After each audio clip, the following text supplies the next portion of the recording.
यदि आपका CIBIL score 750 plus से स्कोर से ज़्यादा है और उसके होने के बावजूद भी आपका बैंक लोन रिजेक्ट कर देता है, तो ये वीडियो आपके लिए है।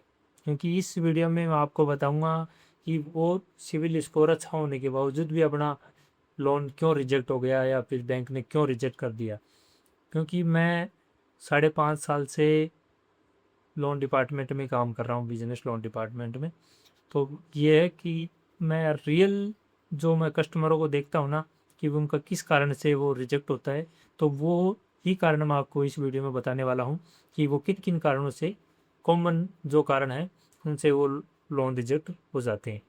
तो पहला कारण है, इसमें 2-3 पॉइंट हैं, तो मैं उस पॉइंटों पे बात करूँगा। पहला पॉइंट तो अपना है इनकम का।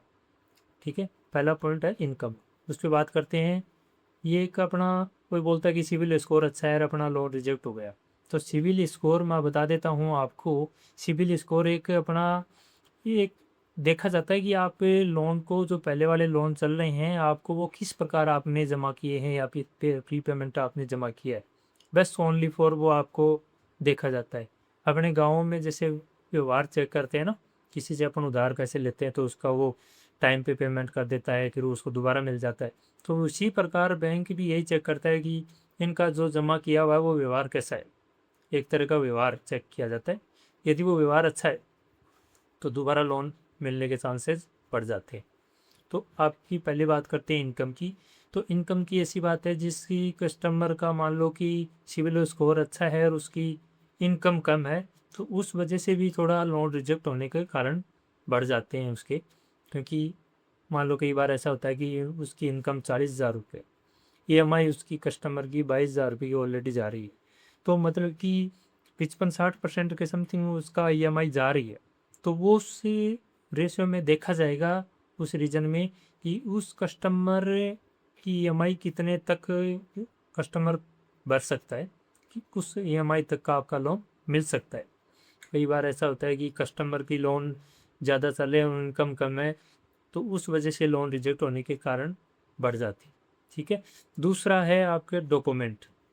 कई बार ऐसा होता है कि जैसे कस्टमर का बिजनेस अच्छा चल रहा है, सब कुछ अच्छा है, लेकिन डॉक्यूमेंट में जाके फाइल अटक जाती है, उस वजह से भी रिजेक्ट होता है।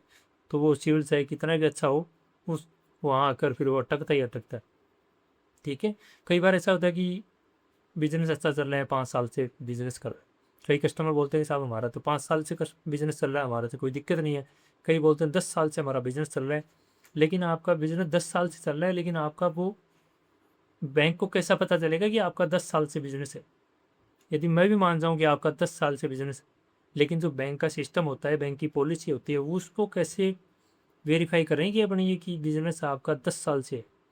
उसके डॉक्यूमेंट बने होंगे या कुछ लाइसेंस बने होगा, कुछ उद्यम आधार रजिस्ट्रेशन होगा या कोई ITR होगा, GST होगा, कुछ तो डॉक्यूमेंट होगा आपके पास, प्रूफ होना चाहिए। तो वो डॉक्यूमेंट आपके पास पूरे कंप्लीट होने चाहिए। तो वो डॉक्यूमेंट भी यदि अनकम्प्लीट है, तो सिविल स्कोर चाहे कितना भी अच्छा हो, उसके वजह से भी लोन रिजेक्ट हो जाता है। तीसरा है, मतलब कि जिस बैंक से आप लोन ले रहे हो उसकी पॉलिसी। कई बार ऐसा होता है कि बैंक के हाईएस्ट ही 2 लाख रुपए तक देता है, उसकी पॉलिसी में 2 लाख रुपए, आप लेना चाह रहे हो कि 5 लाख रुपए, तो वो भी उस कारण से कि इतना भी सिविल स्कोर अच्छा हो, वो भी लोन नहीं होता है। क्योंकि आपको लोन की नीड ज़्यादा है और वो जो पॉलिसी में है वो अमाउंट कम है, तो वो भी आपकी उस वजह से रिजेक्ट होता है। चाहे आपका सिविल स्कोर चाहे 800 हो, चाहे 700-750 हो, तो वो भी नहीं होगा। ठीक है। उसमें चाहे आप इनकम चाहे आपकी कितनी भी हो, लेकिन वो बैंक की जो पॉलिसी है उसके अकॉर्डिंग ही लोन करेगा बैंक। ठीक है। अब चौथा तीसरा पॉइंट अपना है, पहला तो हो गया इनकम, दूसरा डॉक्यूमेंट, और तीसरा हो गया अपना क्रेडिट हिस्ट्री। बैंक देखता है कि जो आपने पहले कितना आपने लोन जमा करवाया है या फिर कितने आपके पास लोन, मतलब इसी तरह लोन चल रहे हैं ऑलरेडी। यदि उसके लोन ज़्यादा चल रहे हैं तो वो कैपेसिटी आप, जो EMI आएगी आपकी, वो कैपेसिटी आप जमा करवा सकते हो नहीं, उस वजह से भी आपका लोन रिजेक्ट हो सकता है। कि कई बार ऐसा होता है कि जमा EMI का अमाउंट उसमें नहीं बैठ रहा है, पॉलिसी में आपकी ओब्लिगेशन ज़्यादा कर ली है। ओब्लिगेशन मैं बता देता हूँ, जो आपका इनकम है उसका जितना आप ईएमआई में पे करते हो वो आपकी ऑब्लिगेशन, जो आपकी ईएमआई है वो ऑब्लिगेशन आप, और जो आपकी इनकम है उसका आप देख लेना कि आपका हाइएस्ट अनसिक्योर लोन में 60% तक करते हैं, आप गुणा भाग करके देख लेना कि अपना कितना परसेंट तक कितना लोन मिल सकता है और कितना क्या होता है, कि अपना ईएमआई कितनी बच रही है। मान लो कई बार ऐसा होता है कि 50,000 की इनकम आपकी है, कोई कस्टमर आप सोचना चाहिए कि भाई मैं देखना चाहता हूँ कि मेरा कितना लोन हो सकता है, मैं लेना चाहूँ बिजनेस को, तो मैं बता देता हूँ आपको। मान लो 50,000 की आपकी इनकम है महीने की, और आपका 20,000 रुपये की आपकी ईएमआई जा रही है, और आप और लोन लेना चाहते हो, तो 60% आप कर लो कि 7,000 8,000 रुपये तक की आप ईएमआई पे कर सकते हो। तो 7-8 हज़ार रुपये में जो लोन अमाउंट बैठेगा, अमाउंट चाहे वो 2 लाख हो, चाहे 1.5 लाख हो, 3 लाख हो, जितना भी अमाउंट बैठेगा वो आपको मिल जाएगी। सीधी सी बात है ये, उसमें कोई सिविल स्कोर कुछ भी आजकल सिविल स्कोर नहीं देखा जाता। मैं बता देता हूँ, सबसे ज़्यादा आपका ऑब्लिगेशन चेक किया जाता है कि आपका कितना ऑब्लिगेशन चल रहा है, उसके अकॉर्डिंग आपका लोन होगा। ठीक है। अब अभी नेक्स्ट पॉइंट की बात करते हैं अपन, कि अपना बैंक स्टेटमेंट, कि कई बार ऐसा होता है कि अपना सिविल स्कोर बहुत अच्छा है, सब कुछ अच्छा है, लेकिन अपना स्टेटमेंट नहीं हो रहा। कई बार ऐसा होता है कि अपन इनकम तो बहुत अच्छी कर रहे हैं, कई बार बिजनेस देखता हूँ ना मैं, तो उसमें इनकम तो बोलते केस में हो रहा है ज़्यादा, चाहे आप 2 लाख रुपए कमाते हो महीने की, वो वेरीफाई नहीं होगा कैसे भी करके, क्योंकि बैंक को कैसे पता चलेगा कि आपका 2 लाख रुपए की इनकम हो रही है, ना कहीं तो शो नहीं हो रहा। ऐसे बताने से कुछ भी नहीं चलेगा कि मैं मान जाऊंगा कि चलो ठीक है आपने 2 लाख रुपए महीने की कमा रहे, बैंक को सिस्टम को कैसे पता बताएंगे कि ये 2 लाख रुपए की इनकम आ रही है। तो वो है बैंक का स्टेटमेंट।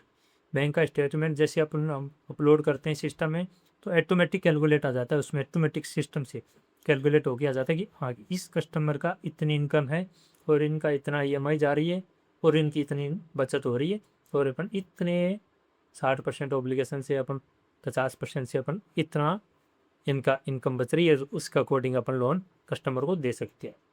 कई कस्टमर इतनी मगजमारी करते हैं कि हम तो हमारा तो सिविल स्कोर इतना अच्छा है, हमारा तो ये डॉक्यूमेंट भी है, सब कुछ है, हमारी 2 लाख रुपए से ज़्यादा इनकम हो रही है, हम 10-12 हज़ार रुपये की इनकम ईएमआई का ही लोन ले रहे हैं, आप क्यों नहीं दे रहे, आपकी इच्छा नहीं है। मतलब कि एम्प्लॉय पर ही वो आरोप लगाते रहते हैं कि आपको कुछ नहीं आता है, आपको करना नहीं आता है। तो उसमें मैं बता देता हूँ कि एम्प्लॉय उसमें कुछ भी नहीं कर सकता। आपकी यदि इनकम है तो आप स्टेटमेंट में वेरीफाई करवाएं कि मेरी इनकम इतनी है, इस स्टेटमेंट में आ रहा है, अब बताओ कितना मिलेगा। तो उसमें आप एम्प्लॉय कुछ नहीं कर सकता, वो डायरेक्ट आपको करवाने की कोशिश ही करेगा। बिल्कुल।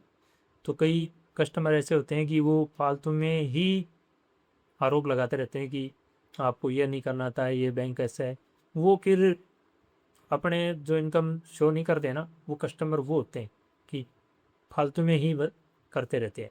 तो ये भी नहीं करना है। देखो मैं आपको बता देता हूँ कि जो आपकी इनकम है ना, केस में कर रहे हो, वो कभी भी काउंट नहीं होगी, चाहे आप कितना भी कमा लें। यदि आप वीज़ा अनसिक्योर लोन लेना चाहते हो तो आपको बैंक स्टेटमेंट में शो करवाना ही होगा, वो जो जितनी बैंक स्टेटमेंट में शो होगी उसके अकॉर्डिंग आपका लोन होगा। ठीक है।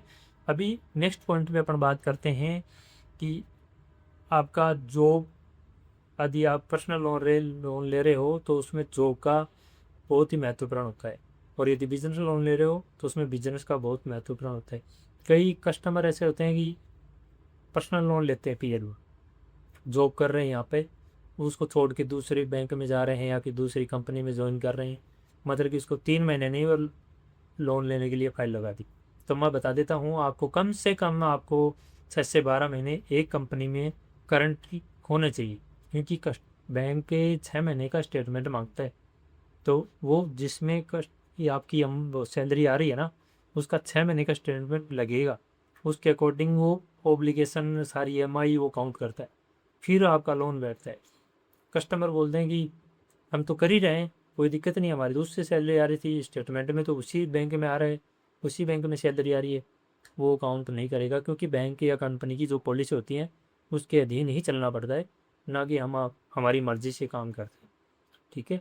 एक होता है बिजनेस का, अब मैं बता देता हूँ बिजनेस का। कस्टमर क्या करते हैं, बिजनेस से वो चेंज करते रहते हैं। कि अभी कौन सा बिजनेस कर रहे हैं, फिर थोड़े दिन बाद कौन सा बिजनेस कर रहे हैं, फिर कौन सा बिजनेस कर रहे हैं, मतलब ये अलग अलग। पहले कपड़े की दुकान कर ली, फिर मिठाई की दुकान कर ली, फिर कोई फास्ट फूड की दुकान कर ली, ऐसे मतलब कि बिजनेस को चेंज करते रहते हैं। तो उस बिजनेस को चेंज करते रहते हैं, तो उसी कारण भी चाहे आपका सिविल स्कोर कितना भी अच्छा हो, वो लोन रिजेक्ट ही होगा, क्योंकि इसमें आपका स्टेबिलिटी नहीं है आपकी। कम से कम 3 साल से ज़्यादा का स्टेबिलिटी होनी चाहिए, कम से कम होनी चाहिए। मतलब कि कई कंपनियां आपकी हैं तो 2 साल 3 साल भी, दो एक साल से 3 साल के बीच में लेती हैं। लेकिन मोटा मोटा आपको मैं बता देता हूँ, जो आपका लोन रिजेक्ट नहीं होगा 3 साल। यदि 3 साल की आपकी बिजनेस की स्टेबिलिटी है तो आपका लोन, यदि आपका सिविल स्कोर अच्छा है, सब कुछ अच्छा है, तो लोन रिजेक्ट नहीं होगा। ठीक है। तो ये कुछ पॉइंट्स हैं, यदि आपने उस पॉइंट्स पे आपने समझ लिया तो आपका लोन रिजेक्ट होने के बहुत कम चांस होते हैं कि रिजेक्ट हो जाए। तो यही कॉमन पॉइंट है कि कस्टमरों के, जो आपका सिविल स्कोर अच्छा है और उसके बावजूद भी लोन रिजेक्ट होता है।